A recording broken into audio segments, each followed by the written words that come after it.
રાજકોટ શહેરની અંદર મુખ્ય બજારોને જોડતો અને વોર્ડ નંબર 6 અને 7ને જોડતો બેઠો પુલ છે, જે કપિલા હનુમાનજી મંદિરની આગળ આવેલો છે.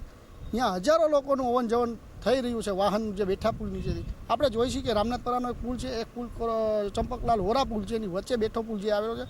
ઘણા સમયથી એટલે કે પહેલા વરસાદની અંદર જ ભ્રષ્ટાચારના પોપડા ઉખડી ગયા છે.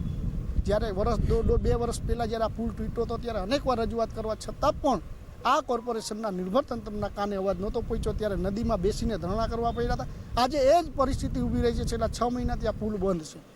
લોકોને અવન જવન કરવું હોય તો ફરીને જવું પડે છે. ઇમરજન્સી જ્યારે લોકોને સામા કાંઠે જવું હોય તો પણ જઈ શકો, મામલતદાર ઓફિસે જઈ શકો. આવા જે અગત્યના વિસ્તાર છે એ પુલ તૂટેલો છે, અહીંયા કોઈ ધ્યાન દેવામાં આવતું નથી. ત્યારે આજે કોંગ્રેસના આગેવાનો અને કોર્પોરેટર કોમલબેન ભારાઈ અને ઓબીસીના પ્રમુખ એવા ભાઈ શ્રી હાર્દિકભાઈ પરમારની આગેવાનીની અંદર આજે પણ ફરી અમારે ધરણા કરવાની ફરજ પડી છે. લોકો માટે નદીની અંદર બેસી અને ધરણા કરવા પડ્યા છે. આ પરિસ્થિતિની અંદર કોર્પોરેશનના અધિકારીઓને અહીંથી સંદેશ આપી છે કે જો તમારે કામ ન કરવું હોય તો તમે કહી દો. અમે આવનારા દિવસોમાં હજી તો નદીની અંદર બેસીને ધરણા કર્યા છે. કમિશનર કચેરીની અંદર ધરણા કરતાં અમને કોઈ રોકી નહીં શકે. જ્યાં સુધીને લોકોનો પ્રશ્ન હલ નહીં થાય અમે લોકો માટે લડતા રહ્યા છીએ ને લડતા પણ રહીશું.